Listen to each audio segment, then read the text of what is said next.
chills. Number 10. The Gold Coast, Australia. Gable Toasty is a real Tinder playboy.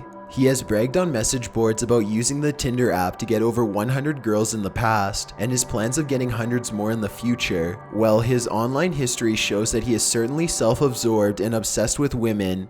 One Tinder date would ruin his reputation in a much more harmful way.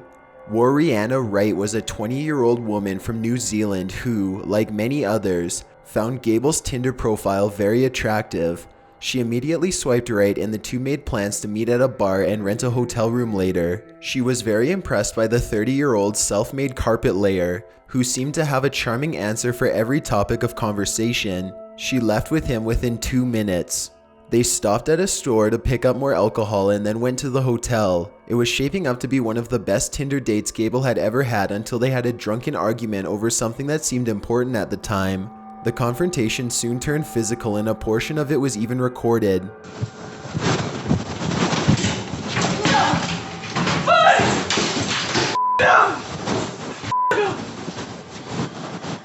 Who the f do you think you are? No! Hmm? No! No!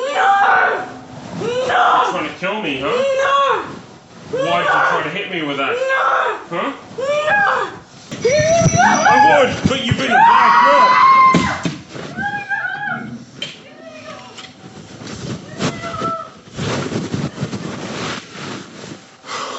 Here's where the story splits into two sides. One version has Gable strangling Warriana until she breaks free and runs onto the balcony to escape him. The other version has Warriana attacking Gable until he pushes her out onto the balcony to protect himself. In both versions, Gable leaves the hotel room and gets a slice of pizza afterwards.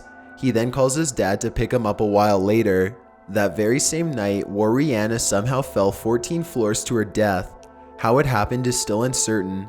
Perhaps she was so intimidated by Gable that she tried to climb down the balcony rather than face him and she slipped. Maybe she was so upset about the situation that she took her own life on purpose. A jury found Gable not guilty after only 4 days of deliberation. Police didn't suspect that Gable threw her over because they were able to recover a palm print on the railing that was placed in such a way that it looked like she had willingly climbed over on her own. The exact reason she fell to her death has never been revealed. Only Warriana knows for sure, and possibly Gable.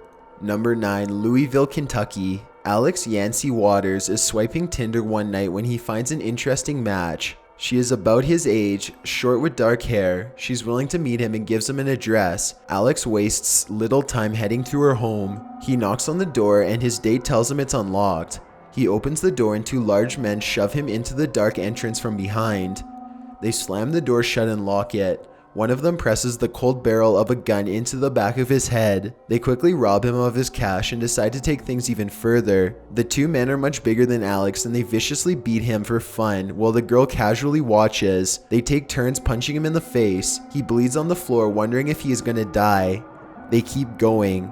Maybe if they beat him hard enough, he will be too scared to tell anyone. Meanwhile, a fourth person is waiting outside for them in a getaway vehicle. The group eventually grows tired of assaulting Alex and runs out of the house, into the car. It speeds away. Alex is confused and in pain as he stumbles away to get help. Police review surveillance footage of the attack and are able to identify all 4 accomplices. The suspects all admit to the crime, and they even say that they've committed at least one other Tinder robbery in a neighboring county. In this incident, they stuffed the victim into their car and drove him around to various areas at gunpoint. Then they took all of his money and made him take off all of his clothes too. They kicked him out of the car naked for added humiliation. Even though they can't hurt him anymore, Alex is still traumatized from the memory of being assaulted at gunpoint. He'll never forget the pleasure they got from his suffering. Number 8. Boulder, Colorado. A young man meets people online and robs them in real life. One night, he pretended to be an attractive girl looking for a date on Tinder, and some guy hit him up within minutes like always. The victim didn't think anything was suspicious about meeting on a quiet street at 2 in the morning. The Tinder robber hears approaching footsteps and pulls out his gun. The look on the man's face when he turns the corner is priceless, a mixture of disappointment and terror as he realizes that he might be getting killed tonight instead of getting lucky. The robber makes him give all of his cash first,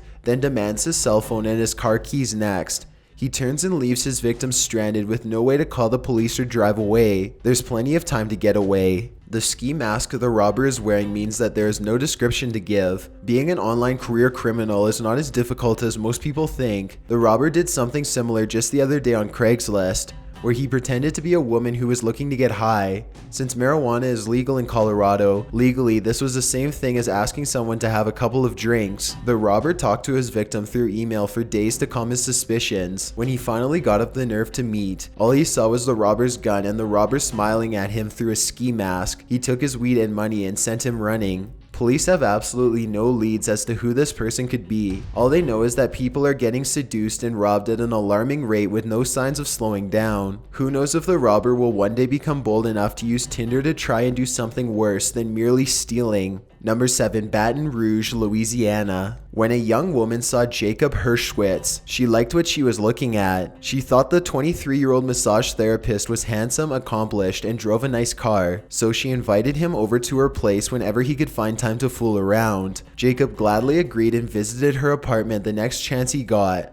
He too found her very attractive and compatible. They started talking on her couch, where a makeout session soon progressed into the bedroom. That's where things turned violent. As the woman would later tell police, Jacob suddenly went crazy and ripped all of her clothing off. She may have been open to his advances up to this point, but this was way too aggressive and intimidating to be fun. She begged him to stop, but his only response was to slap her across the face. The sexual assault carried on for an eternity in her mind until he finally relented. The physical act was over, but her mental anguish was just beginning. The woman says that Jacob forced her to delete all communications with him from her phone under the threat of more violence. Then he made her clean up in the bath while he sat in silence and watched. She was afraid of being hurt again if she failed to do anything he said. Police arrested Jacob a short while later and charged him with 1 count of forcible rape. He was eventually found not guilty after the prosecution team failed to prove that the two were not role-playing a violent fantasy. If convicted, he could have gotten 40 years in prison. What's both equally fascinating and terrifying about this story is that no matter which version is true,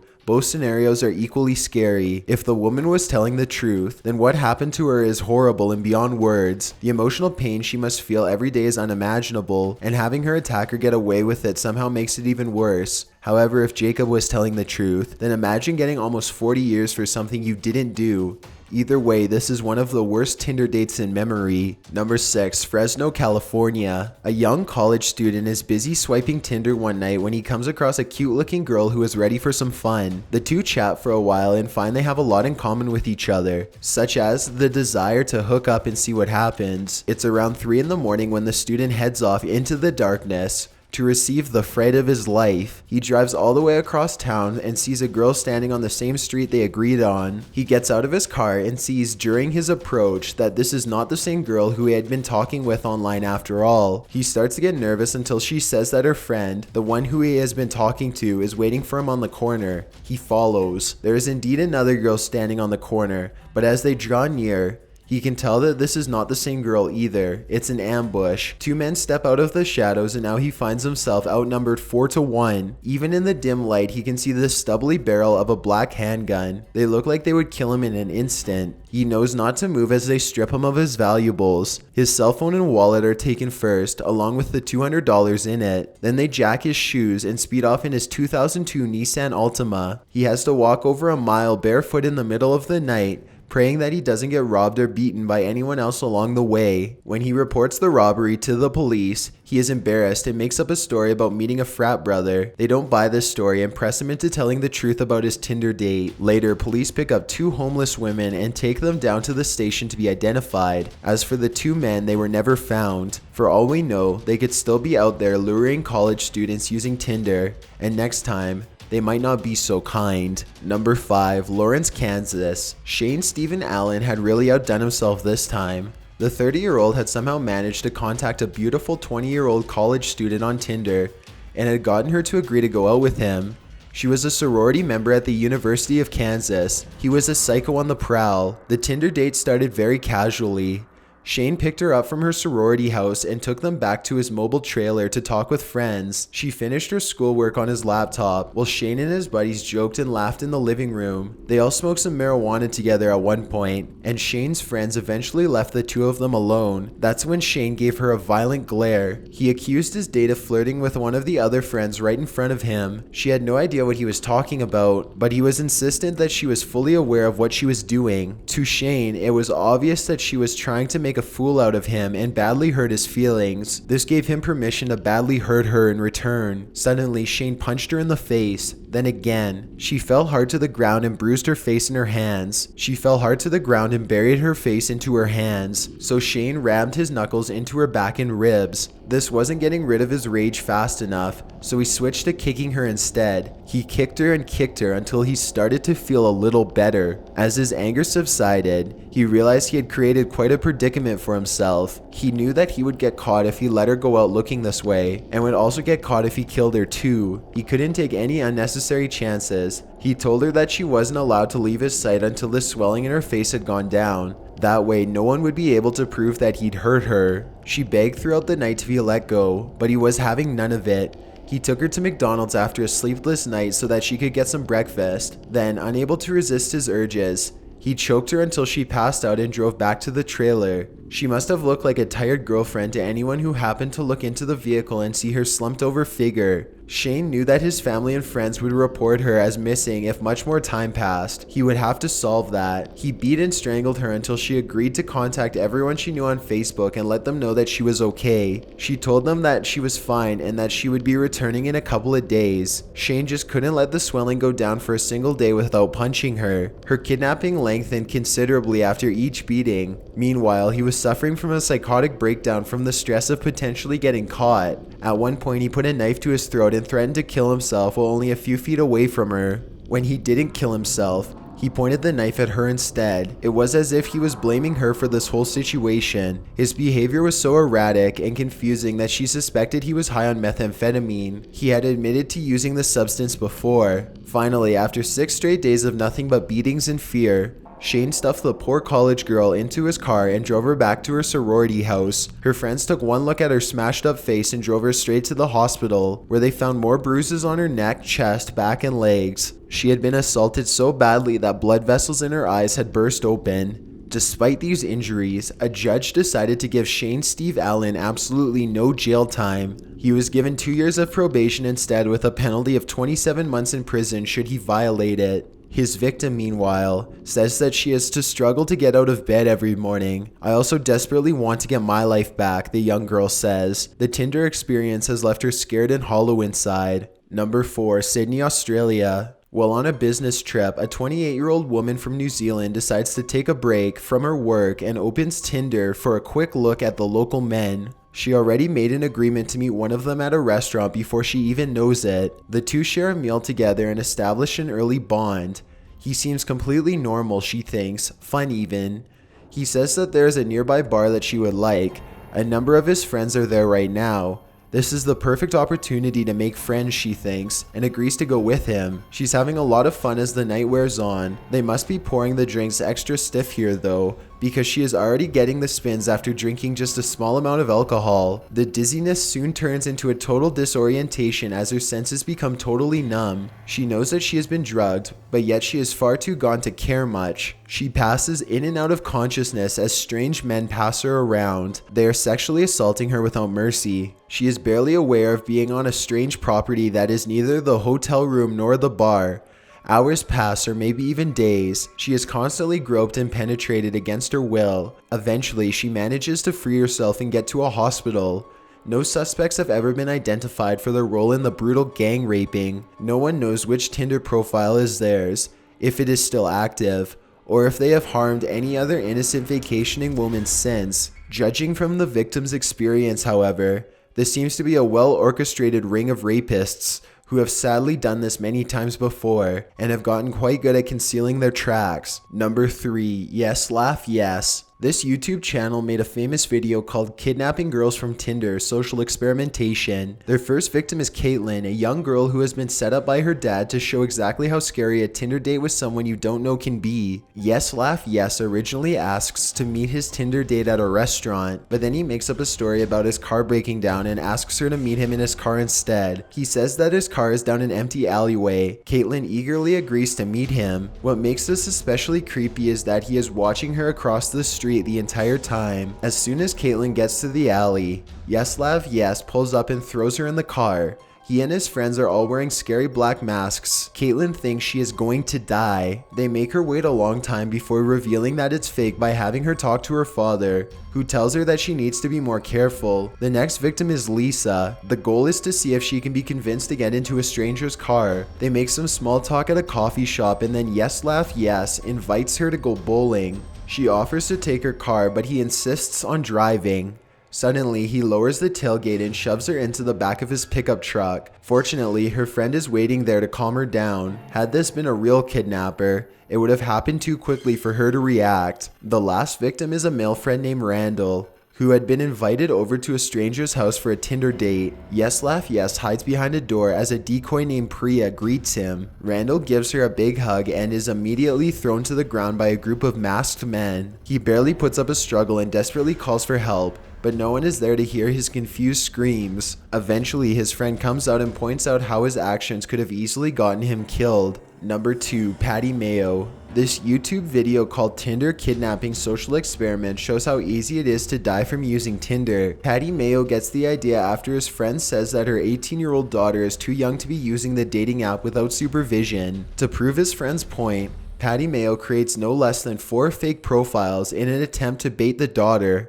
She agrees to meet one of the fake profiles at a Starbucks. Patti Mayo decides to kidnap her in a van instead. He and his friend Justin are both wearing ski masks as they wait. Their Tinder victim is fresh from cheerleading practice as she pulls in front of them and gets out of her car. Justin screeches up to her and Patti Mayo leaps out of the van to snatch his screaming victim. She is too scared to struggle as the 2 kidnappers force her back into the vehicle. They put her in a chokehold and tell her to listen to their boss, who is now waiting on the phone with further instructions. The girl realizes it's a setup only when she hears her mother's voice on the phone. Her horrible Tinder date has come to a close. Before we get to number 1, if you've ever been curious as to what I look like in real life, then follow me on Instagram at DylanIsChillinYT. I also have a Twitter at YTChills where I post video updates. I'd really appreciate it if you followed me, and feel free to send me a DM if you have any questions or suggestions. Number 1, Riverside County, California. Samuel Galvin was extremely excited when the girl he had met on Tinder finally agreed to meet him in person. She was in her early 20s and beautiful. He was 28 and in love. The two agreed on a spot to meet, and he set off at 2 in the morning to see her. The girl said that she would be in a large field near her house. Samuel just couldn't believe it. He had been asking her out over and over again, and she had always said no. But now his hard work and persistence had paid off though, because she would be here any second. Wait, someone was approaching now. In the darkness, Samuel could see 3 shadows moving fast towards him. They were on him before he had any chance to turn away. They beat and kicked Samuel all over until he yelled in surprise and fell to the ground. A long night of torture was ahead of him. These were friends of the girl who Samuel had met on Tinder. She had told them all about how Samuel refused to leave her alone, and they made a murder pact soon after. Even though his only crime was to lust after a girl's dating profile, he was going to pay. As Samuel rolled around in agony, the evil friends dreamt of different ways to inflict savage torture and pain, each one worse than the last. There was no way for Samuel to escape as they injured him over and over again. The torture became so violent that they started to have trouble thinking of ways to top themselves, until one of them got the idea to set him on fire. The rest agreed that this was a fine way to make him stop passing out and suffer even more. In the middle of the night, Samuel burned in a field screaming. His abandoned car was found 5 days later. Police looked into Samuel's internet records and find out about his Tinder activities. They got a search warrant for one of the attackers' homes and unearthed the dead body in the field. The 3 friends were all charged with murder, but as for the girl who had started it all, police could never prove that she was with them that night, or that she had told them to kill. She was not charged with a single crime. Maybe she is even talking to another victim right now.